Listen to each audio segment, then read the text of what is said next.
All right. There are 4 weeks left, folks, until the fantasy football playoffs. We're going to get you ready with some top streamers, some rankings review, and get you ready for week 11 with some injury news as well. Be right back.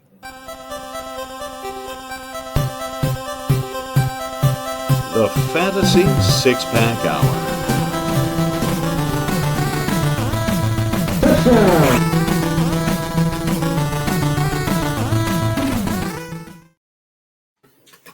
All right.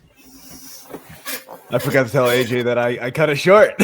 He tried to dip out for an extra 15 seconds. Like, Welcome right. to the Fantasy Six-Pack Hour, the abbreviated intro version. Week 11 of the fantasy football season is here. I hate you, AJ. I gotta start it off.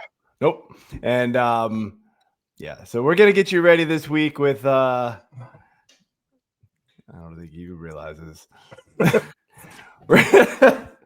We're gonna get you ready this week, obviously, with the same old. We got the rankings talk here. Go through my rankings, see who I'm higher or lower on. We're gonna add some flex discussion into that one, and of course, Corey's gonna finish things off with the news and injury notes and with the fantasy impact for that. But we're gonna kick things off here with AJ and his top streamers of the week. So let's switch things up here a little bit. So. AJ, who do you have as your quarterback streamer? Yeah, so I gotta get some sheets back up now because I was not really anticipating this, but I actually was because it was at the top of our sheet. So anyway, quarterback streamer. Yeah, there's two main guys here, but really Aaron Rodgers is my first. We've got him at QB 15. ECR does. Well, ECR, sorry. Fantasy projection, fantasy six-pack projection. If I can talk tonight, that'd be great. 17.3 points. He's got a 41% roster ship, and the opponent's points against is at 22.07. Now he's going up against Cincinnati. Cincinnati's pretty bad. So that's to put it, lightly, I guess. But they've given up the fourth most fantasy points to the quarterback position. And Aaron Rodgers, 3 weeks ago, I guess, back in week 7, had his second best game of the season against the same Cincinnati team, throwing 4 touchdowns. Only 249 yards, but not bad. 2 interceptions. Okay. So there's some things to not like, but the biggest thing to like is the fact that it's Cincinnati and they just got run roughshod through Chicago. Caleb Williams for 280 and 3 tutties. Plus he also had a receiving touchdown. So kind of factor that in, I guess, was a little bit of a skew there, but they've given up a lot of points. So I like Rodgers as my main go-to streamer QB this week. Curious, though, if you had to choose, because I do know a lot of people making this decision, if you had to choose between Rodgers or Flacco, would you go Flacco or would you stick with Rodgers?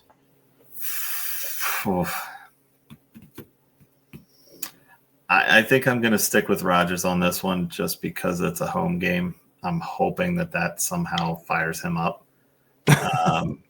I don't know if it really matters, honestly, because Joe Flacco has played a lot of games against Pittsburgh in his career, and he's fared pretty well. So it's really a toss-up, but I'm going to stick with my streamer pick here and go with Rodgers. For what it's worth, I'd take Flacco in that game. Yeah, I think on sheer volume, like I think you're getting 45 plus pass attempts out of Joe Flacco most weeks. We get maybe in a high week you get 35 out of Aaron Rodgers, so I would take Flacco. Yeah, but I don't dislike Aaron Rodgers' pick either. I mean, great matchup. I think so. Like both of these quarterbacks, I think are going to do well in this game, but DK was off last week, so I think he's going to bounce back and be able to help Rodgers' case here. So Hopefully this one doesn't actually become the icy hot poll that we all thought the first week was going to be. Because a lot of people are now like, oh, boy, let's go back. Mm-hmm. So then the other guy here I don't know if you have a slide for him or not, but I don't. My sleeper streamer, I guess, is Jacoby Brissett. I mean, this guy's he's not getting any love, and I don't understand it. He's still only rostered in 28% of leagues. And I mean, he's been phenomenal. So he's been better than Kyler Murray for sure. And San Francisco just got their asses handed to them by Matt Stafford again. Their two worst games are, shocker, against Matt Stafford, who's destroyed them with 7 touchdowns and 672 yards, it looks like. But yeah, Brissett he's just been really, really solid and consistent. And that's what we preach in fantasy football. So that's what you want to go for. Now, the kicker is that Marvin Harrison is out this week, but that doesn't worry me much. I still think Brissett's a solid play. If you're shout out Mike Clay on Twitter here, who had a great tweet yesterday that the only quarterback in the top 12 the last month, every game, Jacoby Brissett, last 4 games, the only one. So it's not always pretty. They fell down 35-0 and he garbage timed his way there, but those fantasy points count too. So hey, garbage time fantasy points don't matter. All it is, and that's what we've said about Kyler Murray all year too. It's like you start off the game and he looks like absolute dog shit, and you're like pissed that you started him, and then at the end of the game you're like, oh, okay, he ended up with 26 points somehow. I'll take it. He can Jacksonville Gardner Minshew his way, into QB1 territory all he wants. Yep. All right.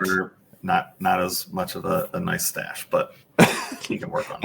I don't know if people actually get that reference, but man, back when Gardner Minshew was on the Jags, like it was bad. It was like, just don't watch the first 3 quarters, then you're good. Yeah. All right. Running backs. Running backs.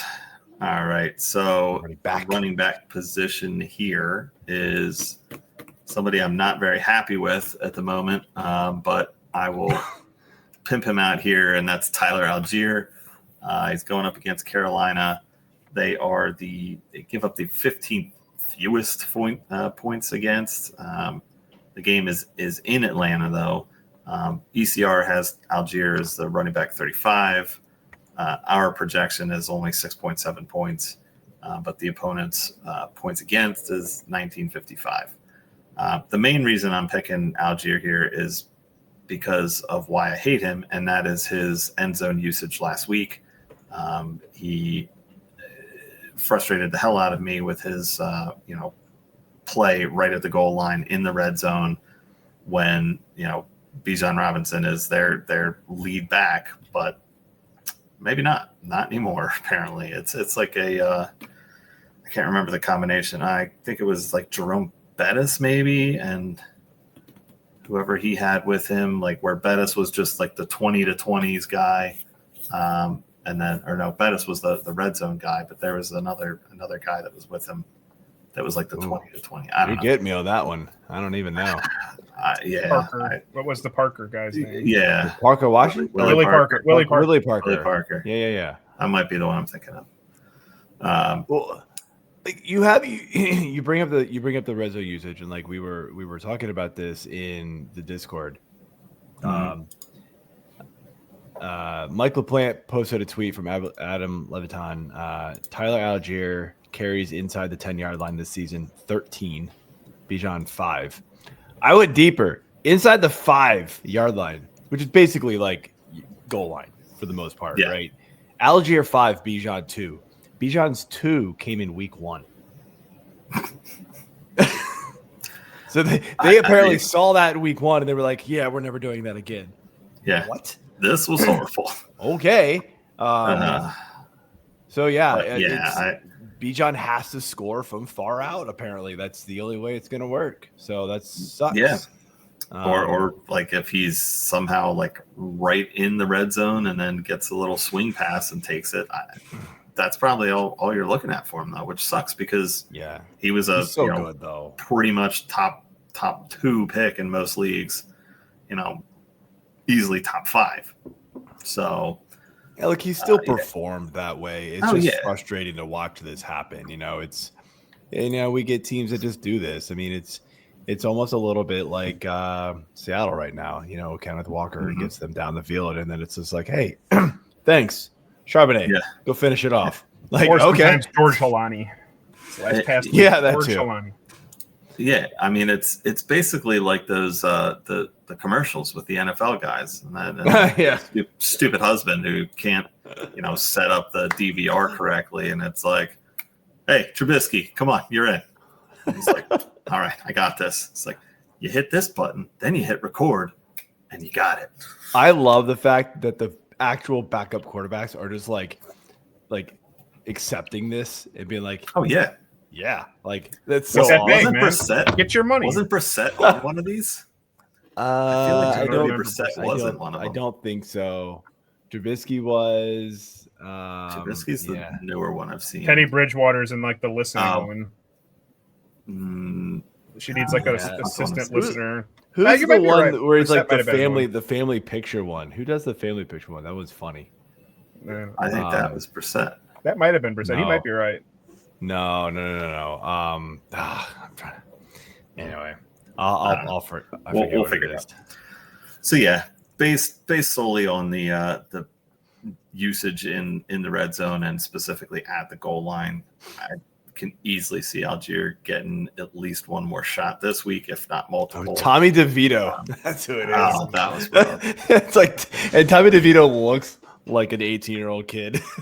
So it works perfectly. So anyway, but yeah, I mean, last in week 3 when they played Carolina, Bijan had 13 attempts and 72 yards. He had 5 receptions. So, he was pretty well utilized there last week. Wait, what? Oh, where are you looking at that? I have 1 carry for 4 yards against Carolina. He said Bijan. Oh, Bijan. Sorry. Bijan. Excuse me. That's what I'm saying. That was the game that they got crushed 30-0, by the way. Yeah. So Algier couldn't get on the field. Yeah. That's what they need to be in a competitive or in the lead in order to use Algier. I like their upcoming schedule. I don't think Algier is just a 1-week thing either. Like Carolina, New Orleans, the Jets. That's the next 3 weeks. You could use them in any of those matchups.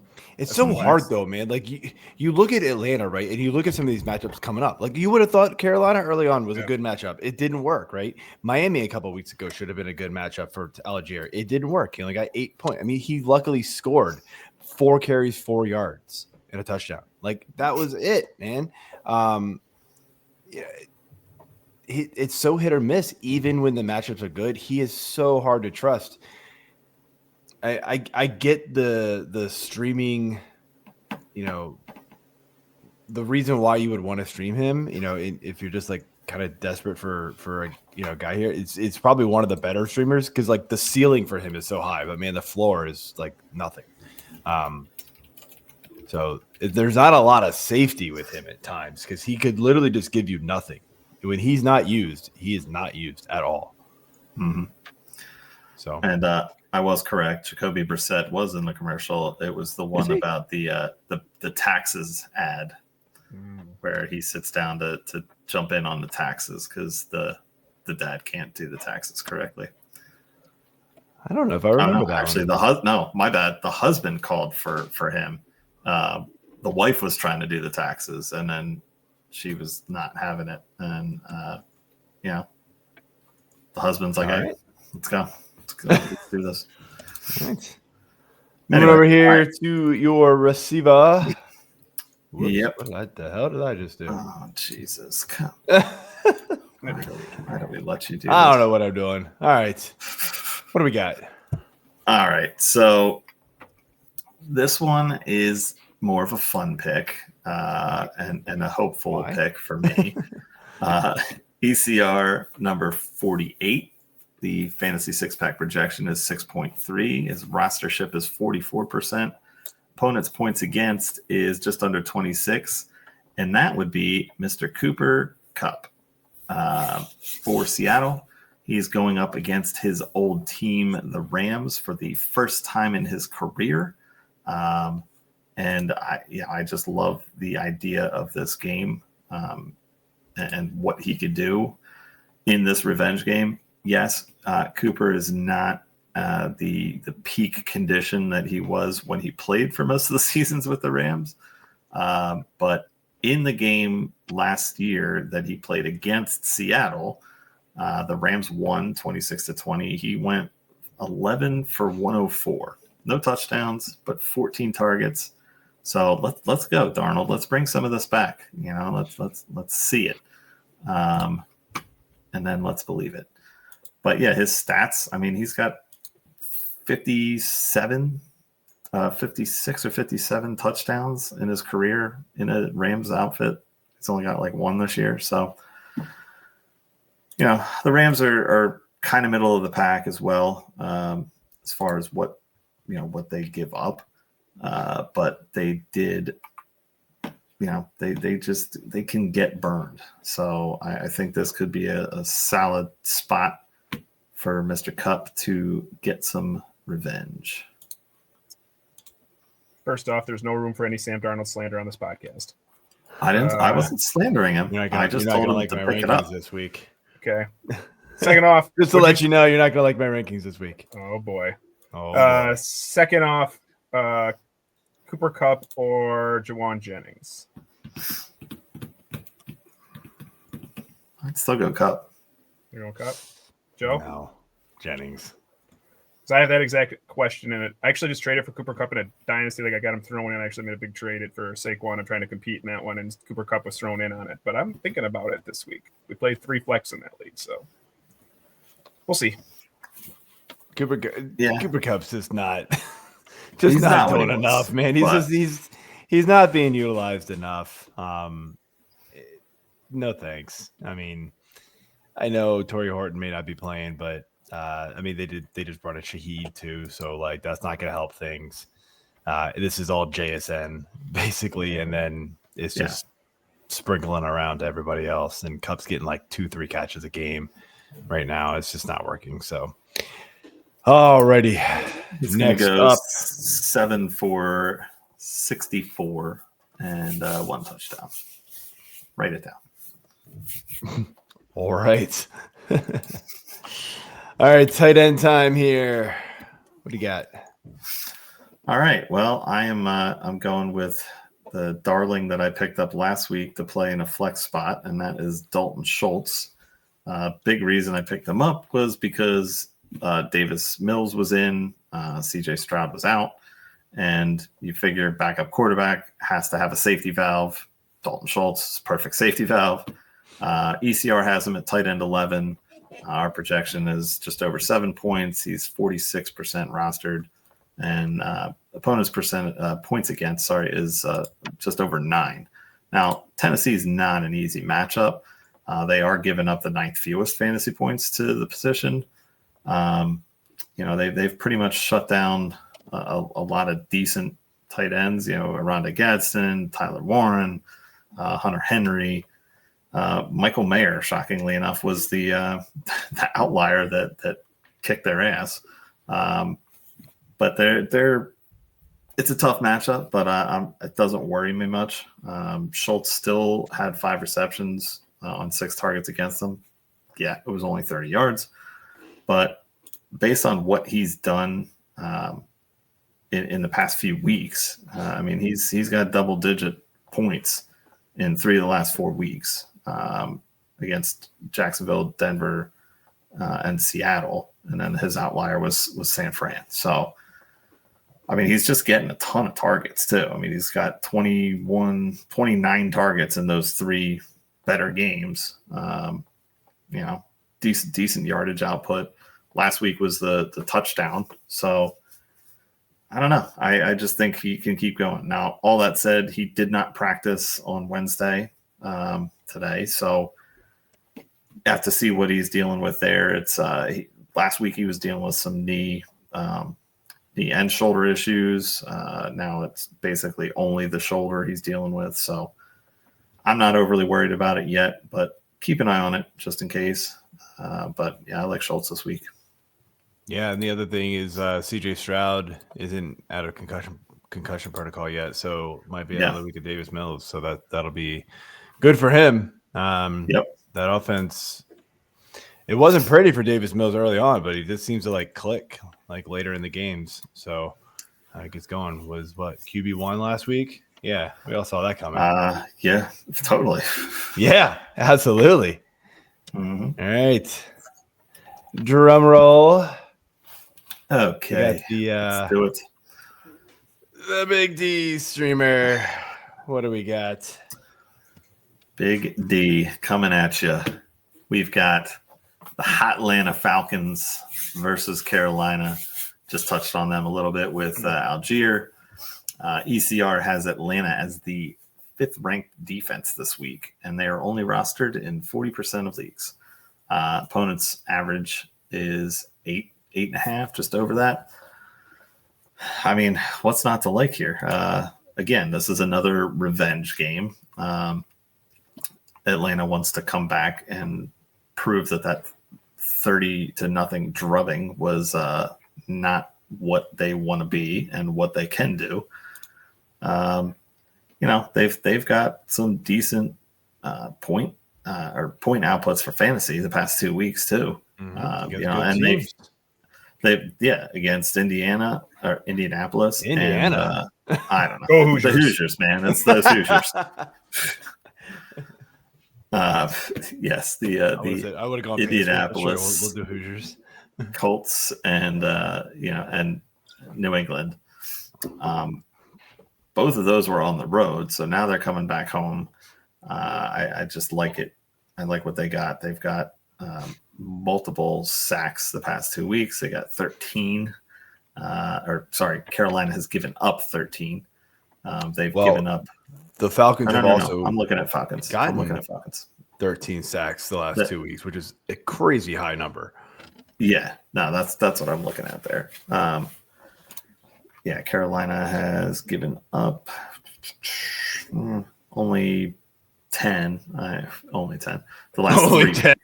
Yeah, that's only 10 across 3 weeks. But they've got given up an interception in each of those 3 games. There's 3 fumble recoveries in each of those games. There's a block kick thrown in there. I definitely think Atlanta has a great chance to get some points from the defensive side, especially even if Carolina somehow puts it together and starts getting some points. Doesn't matter. I mean, they gave up 31 points last week and 24 the week before, and then 34 the week before that. But that wasn't a good game for them. So it's bread and butter.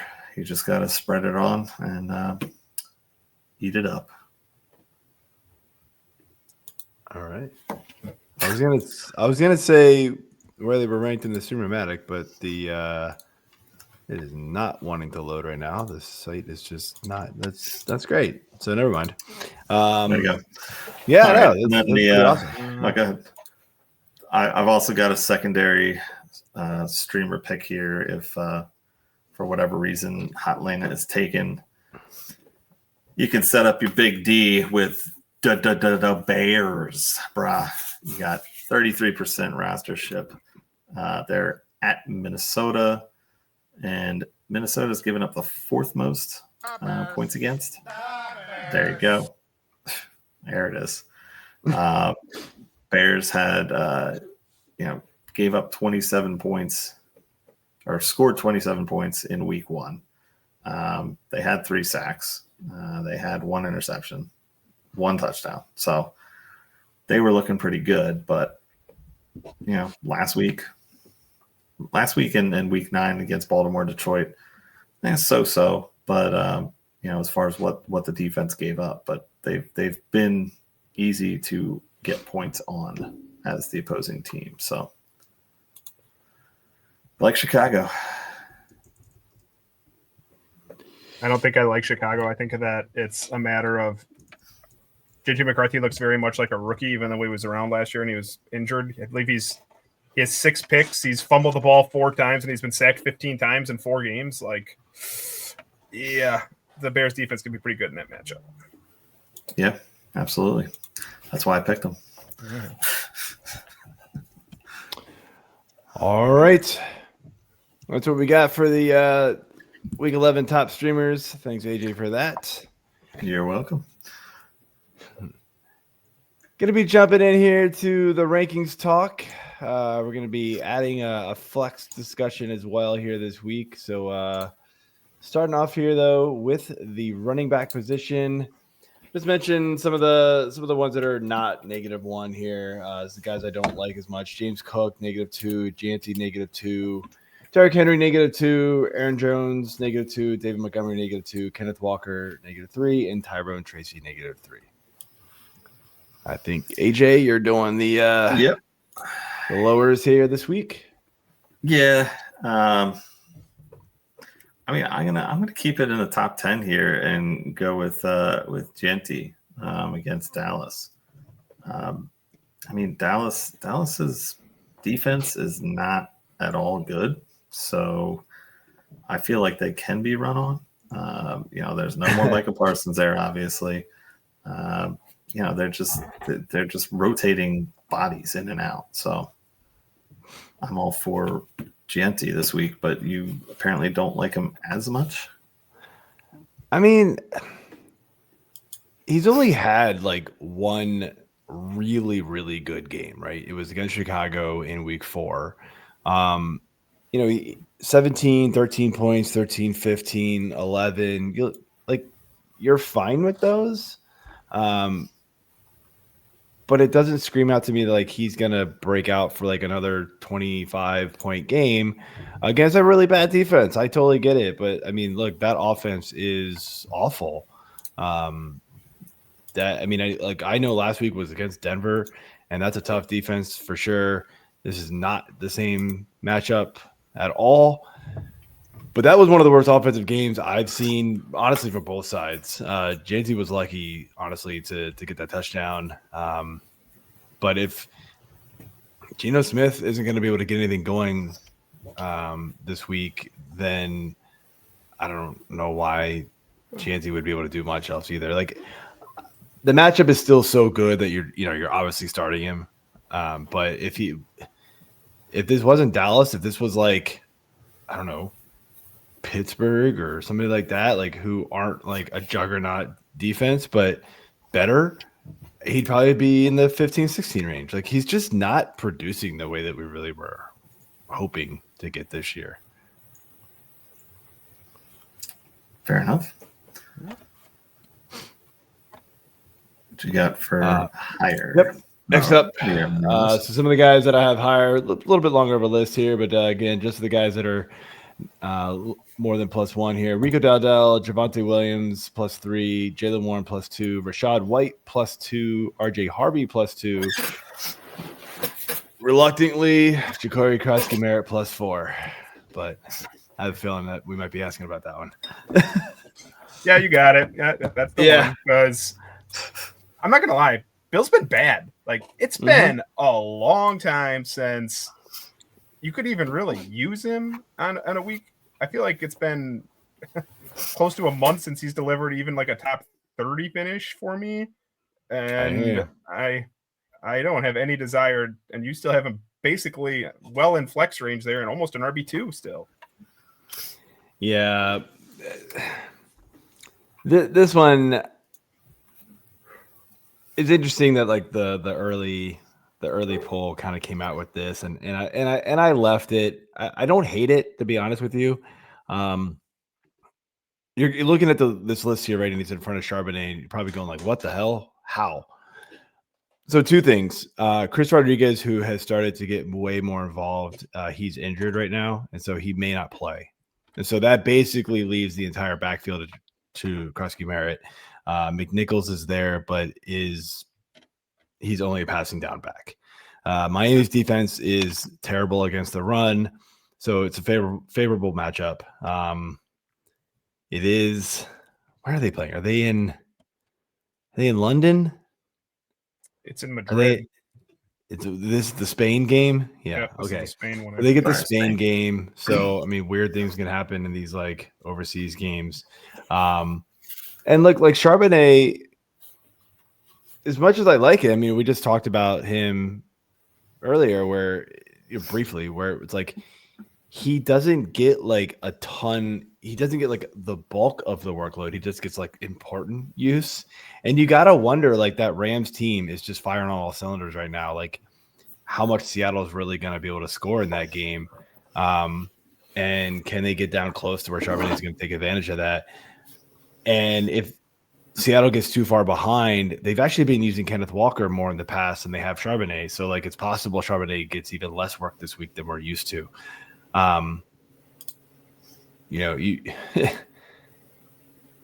That one could easily be switched.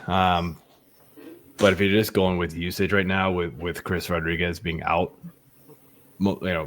at least as of right now, it looks like he's on the wrong side of playing. Then I would lean Krosky Merritt this week. Okay. So, all right, over to receivers. A few guys here that I like a little less. Justin Jefferson, -2. AJ Brown. Don't cut him. He says to. Sorry. Get rid of me, AJ Brown, -4. Jameis Williams, -4. Jordan Addison, -3. Romeo Dobbs, -2. Trey Tucker, -3. Xavier Worthy, -3. Yeah, I mean, I would go with AJ Brown just for the homer effect, but I've heard so much goddamn talk about him over the last month and a half that I don't want to go there. So I'm going to go with Jefferson. You got him at 8, and we talked about Chicago, Minnesota already a little bit with the defense. I mean, Jefferson, again, a bona fide first-round pick, and he's still in wide receiver 1 territory here, but basically the back end of it.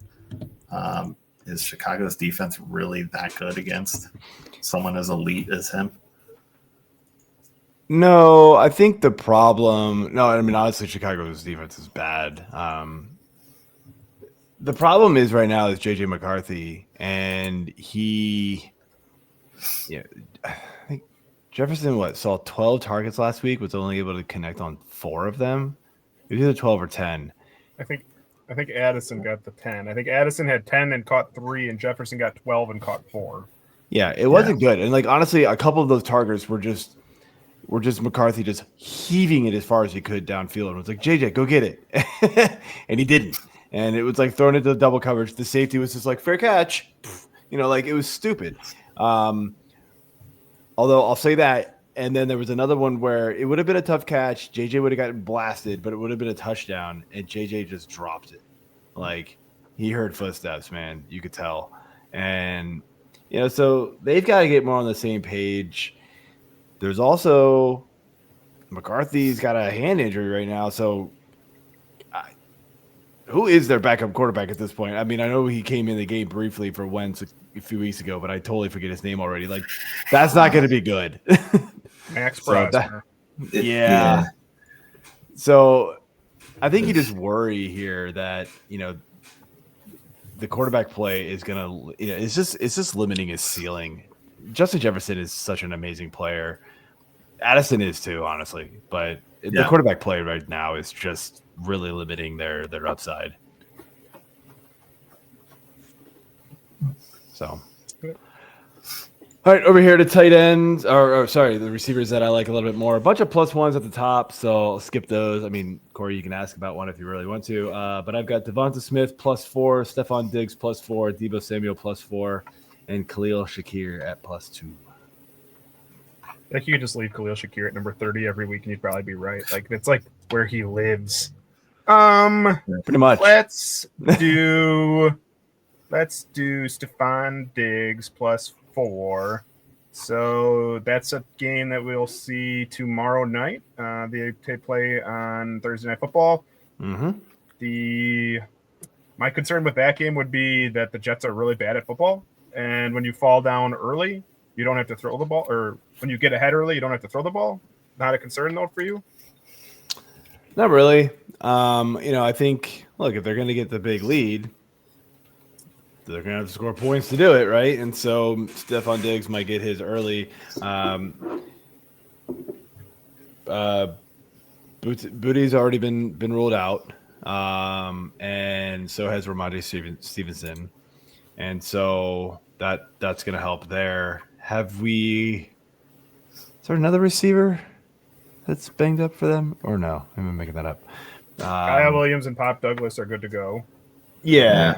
So I mean, like, we saw Mac Hollins get like 10 targets last week. Kyle Williams saw 2. Pop Douglas saw. I think Hunter Henry's questionable in that game too. I think that's what I'm thinking of, and I'm also thinking. I think what I'm really because you mentioned Shakir, and my head was on the Bills. I'm thinking, obviously, Kincaid. So Kincaid's injured too. Yeah. So I was thinking, the tight end's out, so things are going to go to Diggs. Wait, no, that's the wrong team. That would be why I like Shakir a little bit more. So you get a bonus there. So Stephon Diggs, though, I mean, like, he's just the reliable guy there. It's frustrating to watch because there's just drives at a time where it's like, is he even on the field? And then it's like, oh, he got 5 targets in the last like 2 drives total, or in one single drive at a time, and then he'll score, and you're like, okay, fine. But against the Jets, I think he's going to be able to take advantage of this team here and get in the end zone, and we're gonna have a pretty good day from Diggs. Okay, I'm good with that. Now we are over to tight ends, guys. I like a little less. Sam Laporta, Kyle Pitts, Dalton Schultz. Sorry, AJ, and Noah Fant. A bunch of ones in there as well. You look at the screen to see those. Yeah, that's what I just did. But I mean, let's just keep it rolling with Kittle. I mean, you've got him at 3rd, so only down 1 spot. I mean, is Arizona a problem, or is this going to be a blocking game for Kittle, do we think? I mean, no, I've got him ranked 3rd, so I would hope that he's not going to be blocking. If I've got him ranked 3rd, that would be really bad for me.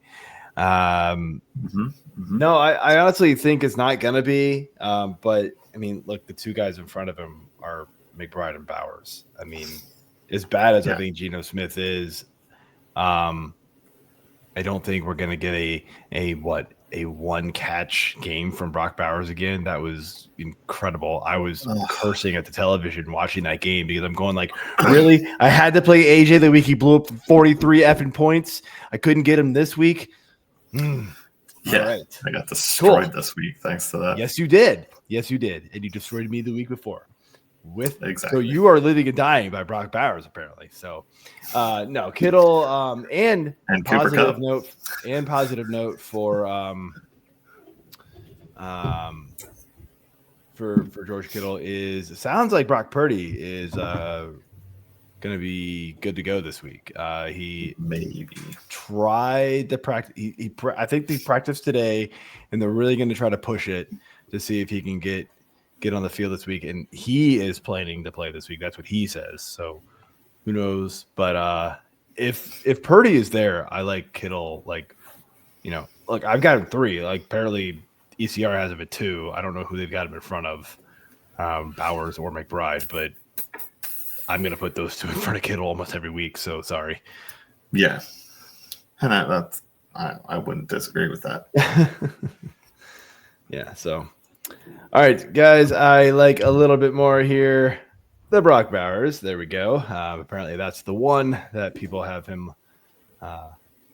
in front of there. Oronde Gadsden, who came off the injury. That's another +1. Skip down here. Hunter Henry +2. Luke Musgrave +2. Dawson Knox +14. I think we all know why that's +14. Yeah, we won't do Dawson Knox. We talk about that stuff later. Based off of their rankings, ECR, their Hunter Henry is not startable in a 12-team league. Based on your +2, Hunter Henry is startable in a 12-team league. So I'm just going in that you just love all the Patriots then. I mean, it is the Jets. So do you blame me? I said my concern is that TreVeyon Henderson busts 2 60-yard runs. They get up 14-0 right off. And then I just don't know. Do we really? I don't know. I guess Stevens is out. Do we know if Terrell Jennings is going to play, or is that still questionable? I have not had a chance to look up the Patriots practice report. I didn't hear the question. What was the question? Is Terrell Jennings playing? I think he's out. Is he out? I believe he's out. Let me check. Because if he's out, then yeah, that would change things. At least for so Ramondre out. Terrell Jennings is officially listed as questionable. Okay, so he was limited in practice today. I mean, they might try to push the issue with him just because they don't have Stevenson, and like I don't know, do they really want to rely on Dearness Johnson? Probably not. When they were given that chance last week, they gave him a whopping 1 carry. Thank goodness. So. More Travion. Thank goodness. I mean, right. Like we love it. I've still called Travion Henderson a massive sell high after last week. Like I just don't believe that the second Stevenson is back on this field, it doesn't go right back to where it was. Or at best, it goes back to like 50. It goes to 50-50, in which case you're still not going to have a reliable running back on your hands.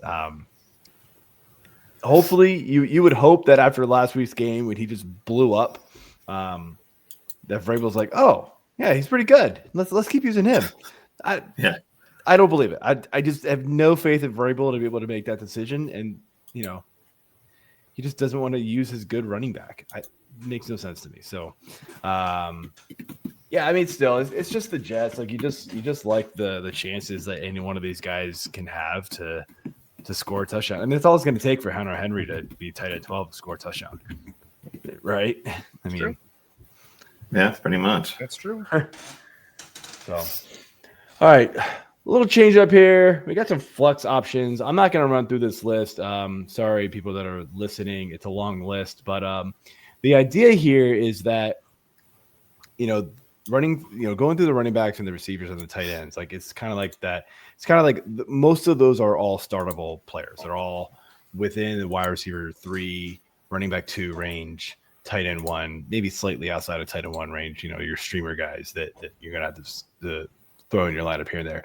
Flex decisions though are what make or break the week for a lot of people, and we wanted to cover this, and so I put together 2 lists, one of guys that I have that I'm lower on and guys that I'm higher on, kind of in that actual flex decision range. So like the top of the guys that I don't like as much is Parker Washington, and the bottom of the list right now, I went all the way to Tyler Algier. So AJ, I'm going to give you the floor on this one because it's the lower. So yeah, I mean you're just spitting and kicking all over my streamer picks here with us, but I wasn't gonna say anything during your streamer thing. I was gonna let you figure that one out yourself. Okay. Hey, there we go. Yeah, even a broken clock is wrong twice a day, so I'll take the broken clock for 30. I'm gonna go with Judy here. Yourself broken? No, I'm just saying I'm right at least twice a day. Okay. I don't know where I'm going. That means you're broken. That's cool. Maybe. Mm-hmm. I'll go with Judy though. Going up against Baltimore, fairly tough matchup. Not the best, not the worst, but these games are always pretty, close. Not necessarily Baltimore-Pittsburgh, but you've got him at 90 and down 3. So not a huge drop, but I feel like Judy's been coming on as of late, right before the bye and then coming out of the bye. He's had some quality games as opposed to the garbage that he was throwing out for the beginning of the season. So I say there's nowhere to go from where he started. So yeah, exactly. Yeah. I mean, look, I don't know what game you're looking at before the bye. They had a good week, but because he was shut out against them. No, it was bad. It was all bad before the bye, basically. Last week was like, hey, Jerry Jeudy still plays football. What do you know? 12 targets, 6 receptions, 78 yards, and a touchdown. Like, that was awesome. His first touchdown of the season, by the way. Baltimore, if you look at it on paper, and be careful with Baltimore, right? Everybody looks at Baltimore and they're like, oh, they're the 5th worst against receivers. No, they're not. No, that was early season when they were completely banged up. The last few weeks, they've been great. They were the team that just shut down Justin Jefferson and Addison. It was Jalen Naylor that kind of went off against them, which was weird. Week before that, they shut down all the Miami receivers. Waddle had 6 for 82, but Waddle's been good, in most games. So that's a down game for him. Odunze did okay, but didn't score. They shut down Devontae Adams. They've been a lot better than the early season when they were just getting torched by just about everybody. So I am a little worried. Look, Cleveland's offense is not good. They're going to have to get the run game going. I do think, Quentin Johnston is going to have to be what runs this offense and keeps defenses kind of on their heels. And that would be the only way that the passing game sort of gets going. Or for whatever reason, the teams focus so much on the tight ends, they let Jerry Jeudy go. But I mean, that's been kind of the thing with Cleveland all year is the 2 tight ends, Njoku and Fannin, and Jeudy still hasn't been able to take advantage of it except for last week. So I'm just not thinking it's going to be much of a change. Yeah, the Pittsburgh game is what I was thinking of based on the target share. That's why. But he's still only caught 13 targets. 13, so, but yeah, I mean, I think I could see the targets coming up.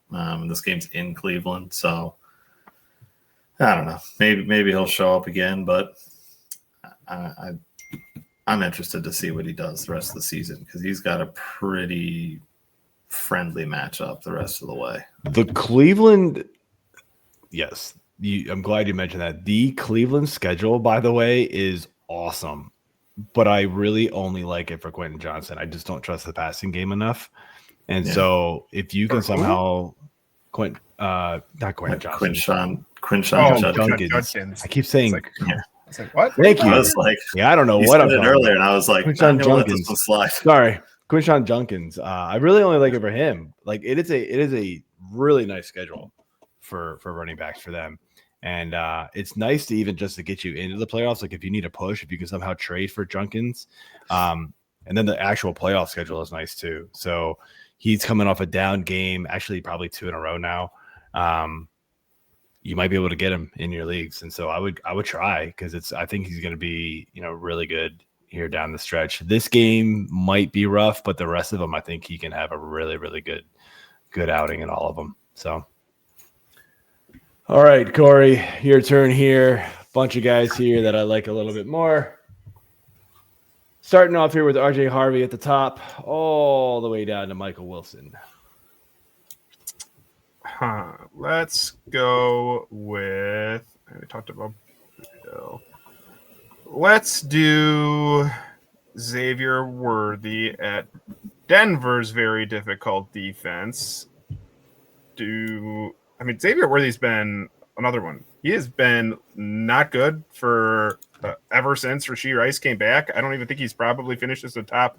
No, he has one finish in the top 30 since week 4. And we're back in up a little bit here. That's top 30 receiver. I mean, top 30 receivers. Yes, that still puts them around this kind of flex range. One game this season with double-digit points in PPR. Oh, I know. I know. It's frustrating. It's just one of those you're looking at the other guys below him, and I mean, do you really want to start one of these tight ends in front of him? Do you want to start Jacoby Myers, who just got to Jacksonville? Not really. Christian Watson has been not good. I don't trust him at all. You got DeMarcado, Keon Coleman. It's more of just there's not a lot of good options below him either. So he's just kind of the best of the worst. Of the flex options, good luck. I can start DeMarcado ahead of him. Maybe. I mean, Who's going to be the running back one this week? Because last week it was not DeMarcado. It was back to Bam night. By the way, he's hurt though. He's dealing with an injury. So yeah. I think I don't know. We'll see. If Bam night plays, that's different. But otherwise, I think if they can keep it somewhat competitive. But otherwise, yeah, I get why he's down there. But I really don't want to start Xavier Worthy at all. No, and I mean that's why they're here. They're the flex options. It's the hard decisions at this point. It's do you want to trust Pat Mahomes versus Denver and getting the ball to Worthy? Maybe they'll figure out like a gadget play with him, get him on a swing route or something. That's what it's going to take for him. But Denver's been so good on defense, so that's going to be tough. So let's close it out here quickly with quarterbacks. Much shorter list here, guys. I don't like as much. Jalen Hurts, sorry AJ. Sam Darnold, sorry Corey. JJ McCarthy and Geno Smith. I mean, I'm gonna lean Stafford here. I mean, again, it's only one down, but he's been so good that it's really hard to bet against him, no matter the matchup. And Seattle is obviously not the ideal matchup, but I mean, he's, like I said earlier, he took it to San Fran twice this year. So any of these division games, I feel like he has an axe to grind. He wants to win this division outright, and this is one way to do it. So, yeah. I mean, so like San Fran hasn't been the juggernaut defense that I think a lot of us were hoping. True. So that's not as surprising as I think you're making it sound. Like Seattle's on a roll right now. I do think they can slow down Stafford a little bit. He's still ranked QB9 in the off chance. I will say it could be, you could very well have the choice of like a Matt Stafford and like a Dak Prescott, who I've got ranked in the top 10 also, because Stafford was free and Dak Prescott was not being drafted very high in leagues. So this is one of those, like, you might have a tough decision to make at quarterback this week because it's been, kind of rough. Yeah, it's just, it's just tough. Like, the guys in front of him, obviously, you got the Allen, Drake May, Lamar, Hurts, Herbert's, Prescott's, Mahomes, Baker.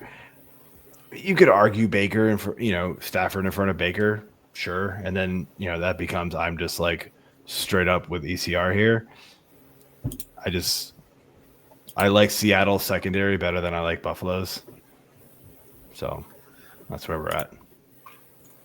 All right. Guys, I like a little bit more. A bunch of plus ones here with May, Jackson, Herbert, Mayfield, who I've already mentioned, Jared Goff +3, and Jacoby Brissett +2.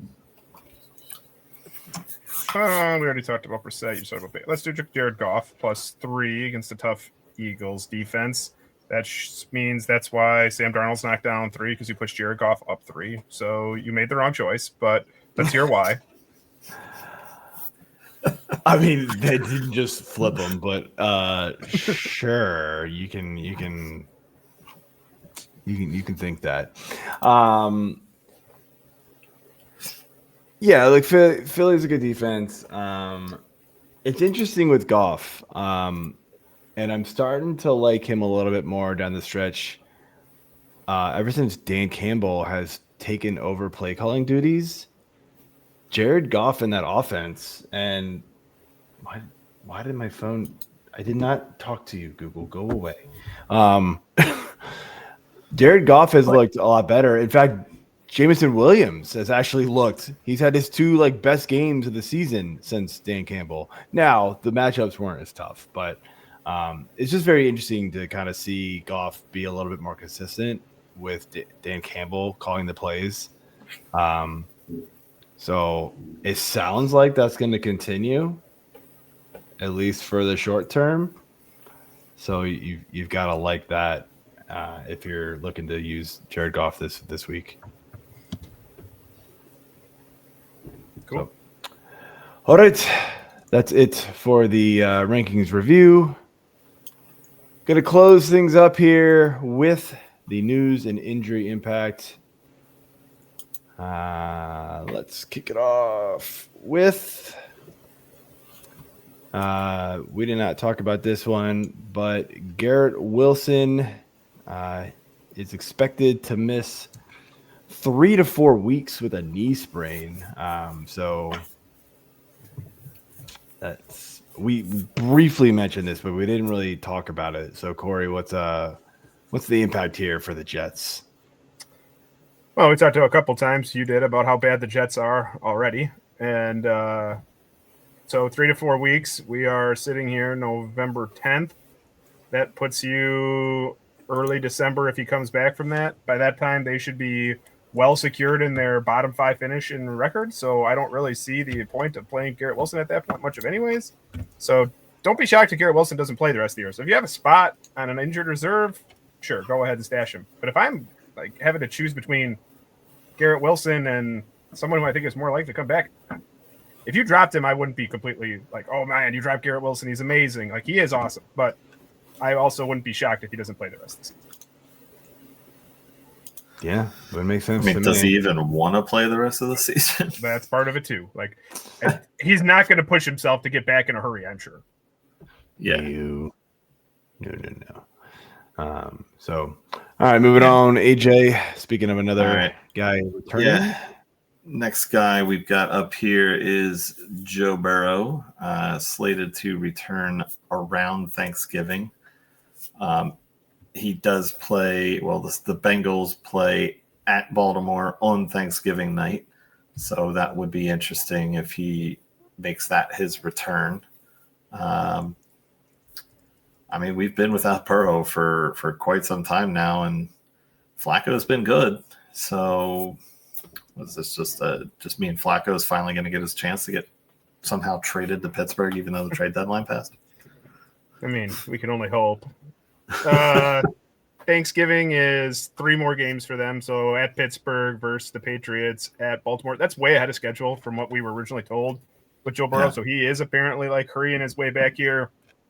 Well, he said he wants to play around Thanksgiving. It sounds more likely that it's the following game. I think they take on the Bills early December.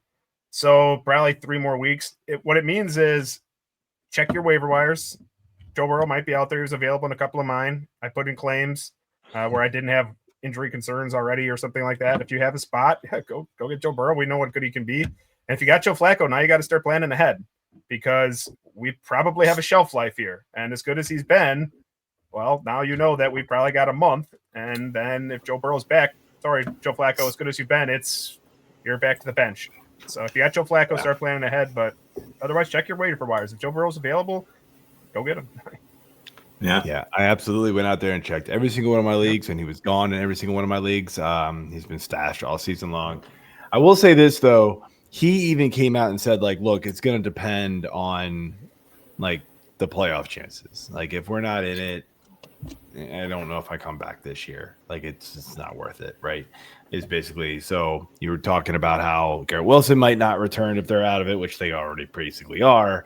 Then – Joe Burrow might be doing about the same. The Bengals are sort of hanging on there by a thread, it feels like. So they get a couple of losses here. It may not be Joe Burrow time, which a couple of my teams that lost Jaden Daniels that I had to pick up some Joe Flacco on are hoping that Burrow does not return because I don't know what I'm going to do at that point. So, all right, next up. Corey, we've got Bucky Irving, who Mike LaPlante likes to give a crap about because I didn't trade him in my second-round dynasty pick for Rachaad White.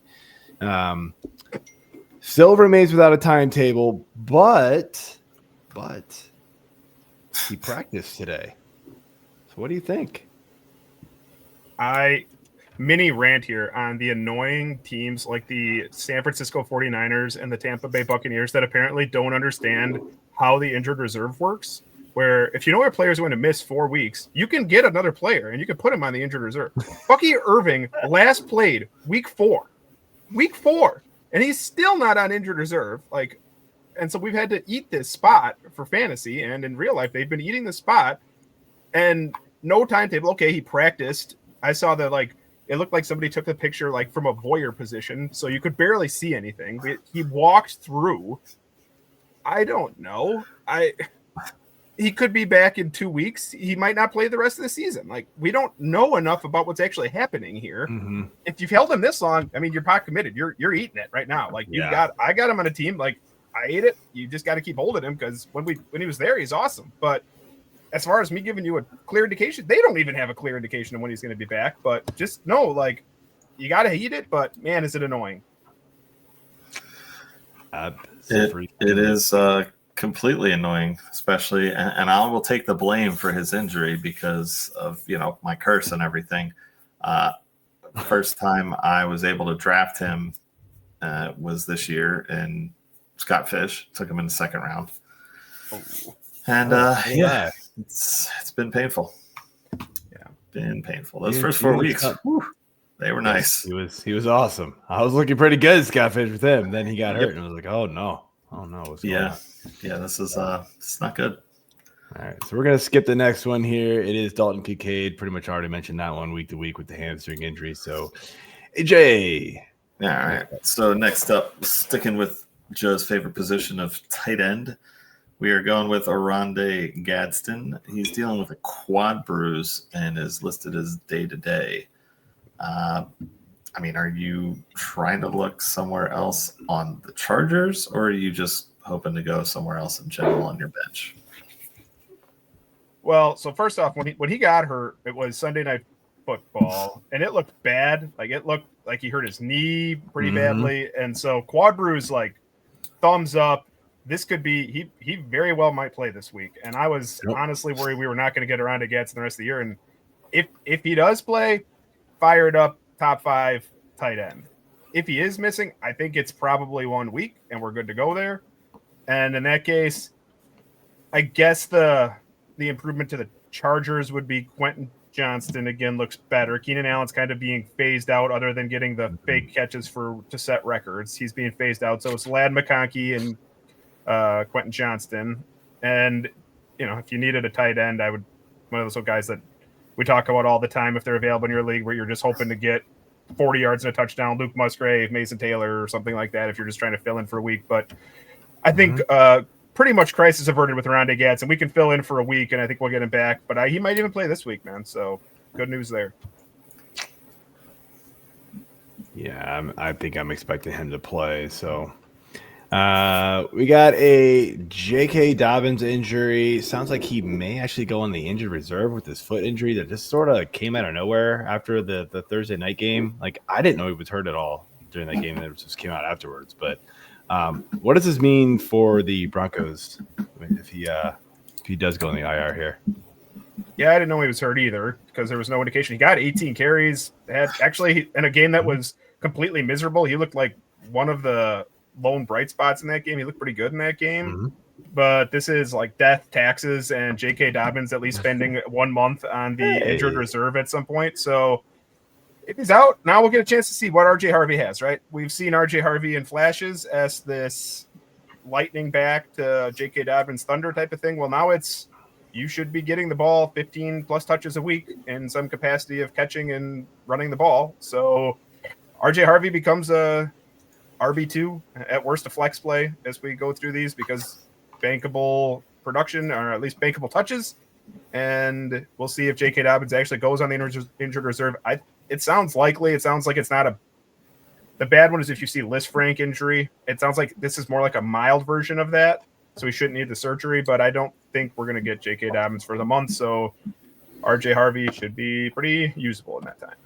Do you think there is anything like maybe they don't want to give Harvey like the full workload like they were giving Dobbins? So in that case, would you expect Tyler Batty or Jillian McLaughlin to kind of step in?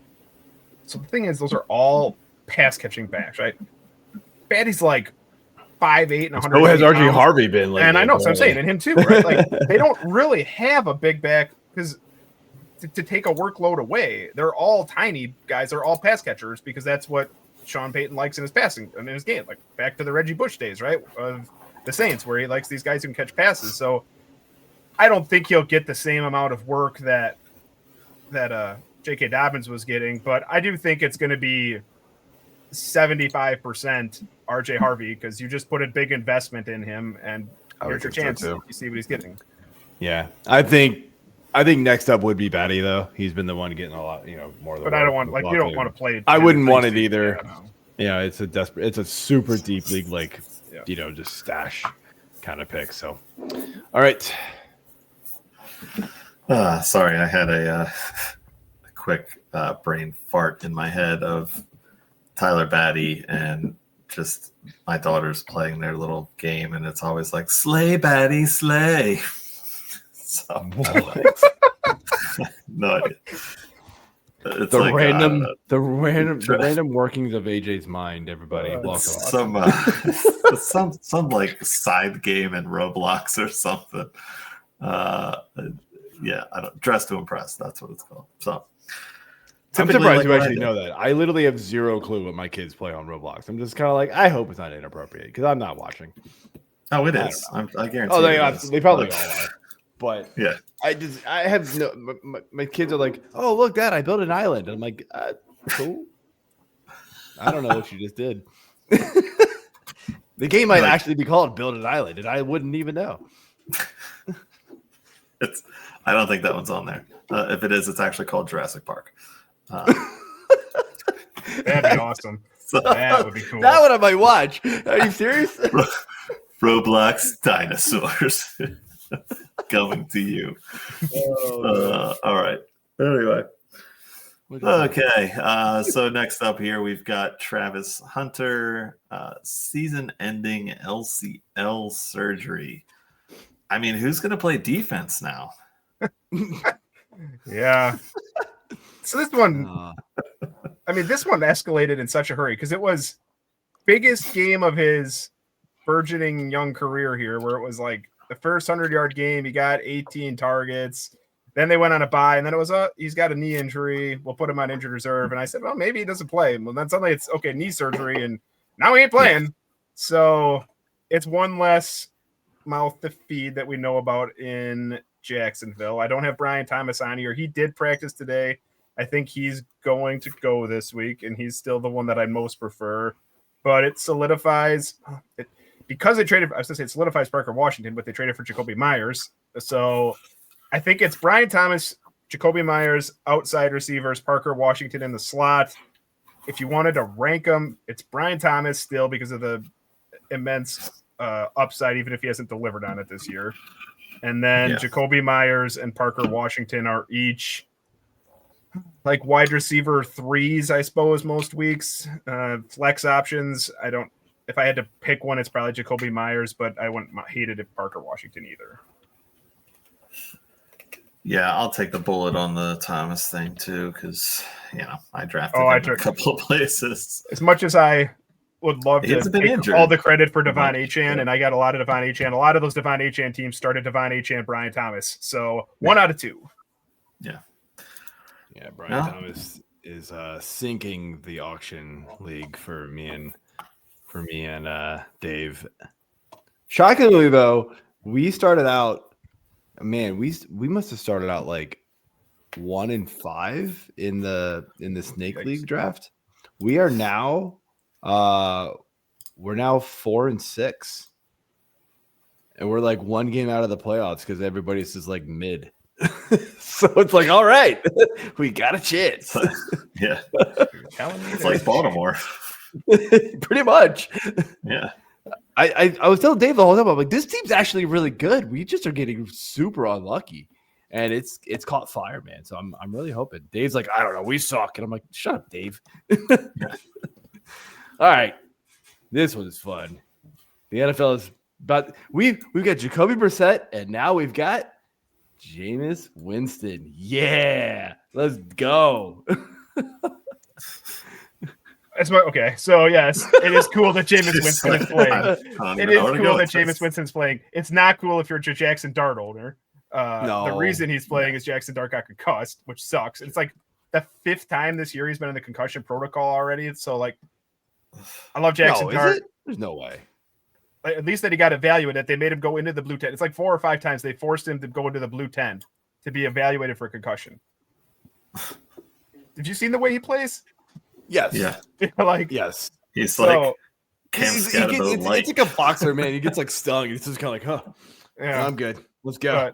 It's getting Jameis in there. I mean, I watched their game last week when Russ Wilson came in, and like, shout out Russ Wilson, great career, go in the Hall of Fame someday, but you should retire 2 years ago. Like, it is brutal watching it right now. So Jameis, I guess it's arrow up for Wandale, Darius Slayton if he plays. It's arrow up just because he's just going to throw the ball all over the field. And I will say probably arrow down for Theo Johnson. Probably arrow down for Theo Johnson. Yeah, he likes to throw it downfield, and that's not Theo Johnson's game. That's a good one. And like, they also, I didn't put a slide on here. They also finally moved on from Brian Dable this week. They fired him. So we have an interim head coach in Mike Kafka who's gotten like interviews over the last few years. So here's your chance to prove it and go out and win a few games, and we'll see. I mean, he already proved it. He benched Russ Wilson. Like, why did Dable not realize that this needed to be a thing? Like, why did it take him getting fired for Winston to start over Russell Wilson? Like, that made no sense to me. Where do you have Jameis ranked, Joe? Do you have your drinking still up, or you put him down? It's pretty low. Just because I still don't really like the Giants' offense as a whole. Well, they're playing the Green Bay Packers, who can find a way to lose to anyone. So that is true. I was just about to say, arrows up for Green Bay's defense because Jameis will probably throw 6 interceptions. He could also, yeah. I've seen enough. I've seen the Packers lose to the Cleveland Browns and the Carolina Panthers this year. So don't underestimate their ability to find ways to lose. I will say though, like, they lose games, but it's not like, it doesn't always seem like it's the defense's fault, right? Oh God, no. So like the defense will Definitely still do its wasn't. job, and Winston's gonna, I think, have some tough sledding today this weekend against them. So yeah, not a good. It definitely wasn't on Monday. I mean, both defenses were phenomenal. It was basically just who's going to break first. So I mean, that game could have easily gone to overtime and ended up another tie, but Eagles won. So suck it, Corey. You were waiting for that one. The whole show. I'll eat it. I don't have any good. I have a good response. Hey, I started the show with Queen. I might as well end it with another jab. There's a couple others I was going to throw in, but I figured I'd just wait till your segment. Yep. All right. We got the rapid fire here. Or no, I will skip the Marvin Harrison one. We already talked about that a little bit, but you added another slide here. Oh, my bad. You didn't put it on for you, actually. This one was for you because this is your guy. Joe loves Brandon Strange. Yeah. Dude, he was. Do you blame me? He was good when he was healthy. Like, leave me alone. Just trying to get some Strange. What can you say? What am I 20 again? I don't know. Maybe. I wish. All right. We're not going to go there. All right. The rapid fire. Corey, have at it. You already mentioned that Ramondre and Butte are out. JJ McCarthy actually was limited in practice day with his hand. I think he'll play.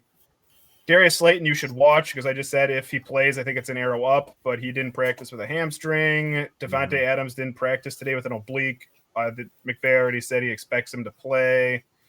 Drake London's sick right now. He didn't practice. I would hope he plays, but I just watched Steph Curry miss an entire week in the NBA last week without playing because he was sick. That's the NBA, man. That's a different story. Parker Washington, we talked about him. Management. Yeah, that's right. Yeah. Parker Washington, we talked about him. He has a hamstring. He didn't practice today. And the kicker, if you're for some reason rostering Graham Gano, the kicker for the Giants, he went on the injured reserve with a neck injury. I don't know if that was from watching the other team score touchdowns against the Giants. Or he was just flipping his head so fast. I don't know how kickers injure their neck, but he went on the injured reserve, so you can get a different one. If you were rostering the Giants kicker, I'm assuming you're not watching this show because we would have advised against it, and you're probably out of the contention in your league. So, yeah. Also not watching the show because it doesn't matter. So, I mean, was it like the Grammatica injury when he was celebrating and somehow tore his ACL. Oh, I remember that. And the meniscus. That. Jumped up, landed, and was like, "Oh no!" Yeah. I totally remember that. I think it's his son is the kicker at South Florida. Nico Grammatica. Grammatica's son. Oh, Grammatica's son. I think it's his son, and maybe it's his nephew. Be. But I'm pretty sure there was a couple of different Grammaticas in the NFL at one point. But yeah, Bill was the Tampa Bay one. Interesting enough, Jalen McMillan also has a neck injury, also plays for Tampa Bay. So maybe there's a weird crossover in a different world here, a different time zone. I don't know. But speaking of rants, oh god, I don't think I got but get settled in real quick. Oh no, what is happening? I'm pretty sure I did not go into this last week. I don't remember, so stop me if I did, or don't. But this whole sorry, you sit and spin. All right, don't enjoy it too much. This whole YouTube, ESPN fucking nonsense is destroying America as we know it, more so than other things that will remain nameless on this show. I don't understand it. The rich need to get richer. ESPN needs to siphon away viewers just to try to get $30 a month for some new subscription that's basically ESPN Plus minus hockey. I don't know. I didn't buy it. I don't care. I'm not going to buy it. F them. F Disney. Never been a fan of Disney World in general. It's okay, but it's overrated. Sorry, kids everywhere, and adults who are into it as well. Get a different hobby. YouTube, you suck for not. Well, it's not YouTube's fault. It's ESPN's fault. But it sucks because I did not get to watch. Bit of both. It is a little bit of both. Well, honestly. Yeah, they're all greedy. But I did not get to watch my Eagles defensively dismantle Corey's Packers on Monday night because of this stupid nonsense, which is fine. I listened to Hall of Famer, Merrill Reese and Mike Quick talk about it. And actually, I didn't even turn the game on until probably about halftime. So I was like, oh, cool. 0-0. I didn't miss anything. Third quarter. Yep. No, still the same. But yeah, this shit is ridiculous. I mean, I don't understand how much more money these people need to line their bed sheets with or to build their own Scrooge McDuck money pit castles. Do you even know who Scrooge McDuck is, Corey? That's the other rant. It's like Donald Duck's alter ego, right? Or Daffy Duck. One of the ducks. No, you were closer with Donald. He's like a cartoon dude who swims in money. I do know. I get the reference. Yes. All right. DuckTales was the show. Whatever. No, not whatever. Joe, do you have the other cuts that we needed to bring into tonight's show? Are we going to start our little trivia thing tonight? Oh my gosh. I have no idea. You're never going to get these. I can't even hear it. This gets irritating, okay? Oh my gosh. How much do I need to turn them up? Okay. I have no idea. And here's two. Let me know when this gets irritating, okay? It's irritating. How am I supposed to know it? I have no idea. It's like the most. It's the same thing. That's the only one. Those are the only two we downloaded. The other ones are two. They are? What? No. All right. Well, let me introduce you to our little friend named Alf from the planet Melmac. Maybe you've heard of me. I don't know. Where's Willie? I need a cat. I want to eat the cat. Do you even know who the fuck Alf is? I have no idea. No. How would I know? I can answer for him. What is that? Hold it up again. Is it like like an armadillo? What is that thing? An armadillo. It's like an anteater. Armadillos, but it's no. Like an anteater with a big nose. I'm a fucking puppet with a hand up my ass. What do you think of that? It's like a show. It is. He's It was got a big show in the ears. 80s. He's got You would have. We saw. We were looking up sound clips Got at big the end of ass. last week's show, and we saw this one pop up, and I was like, "Oh, he'll never get this one." But there are so many good sound clips. And then I just You was are like, correct. I had couldn't use no them all. idea. Alpha. You are fully right. No I idea. was like, I'll be right back. Hold my beer. And then I grabbed these from my stuffed animal collection from being a kid. Kind of disturbing you actually have those. I'm not gonna lie. Hey, guess what? I had Pound Puppies. I had Cabbage Patch Kids. I was a poster child for kids' toys and stuffed animals. I think I do still have Pound Puppies, actually. Cabbage Patch, I don't know where the hell they went, but Those would have been sold. Those could have been sold if they were still in good condition. Those used to go for good money. Apparently, yeah. My parents. Well, I have a closet. My parents full of apparently Beanie Babies over there. Yeah, how'd that work out? And they were given to me by the people that we bought the house from. My parents apparently bought me a Cabbage Patch doll, but never let me use it because they wanted to sell it, and I literally have no idea where it is. Like, thanks for the Christmas present, guys. Yeah. Merry Christmas. Never mind. It's like the freaking grandpa. It just stayed up in the closet. I kind of remember this. Like, takes the hat it just off. stayed up in the closet. I was like, around. what in the hell is happening? I mean, that's creepy though. You just like sit the doll in the closet. So as soon as you open the closet, it's tied to a little string where the box drops down and stares at you and then comes back. Yeah, well, fine then. Stay out of their damn closet. That's why it was like that. You open the closet, it activates a little string, and the doll's like, ha, ha, ha, ha, and then goes back. Yeah, you have no imagination. God damn it. Disappointing. Is that like a nightmare you used to have or something? I don't know what's going on. All right, we're done. Everyone tried to show off 10 minutes ago. Just they did. Although they shouldn't. No, This was probably the most entertaining part of the whole thing. That's part of the show. All right, we are done. Thank you for tuning in. Good luck in week 11. Jump in, become an All Access member. Use promo code F6PPods to save 15%.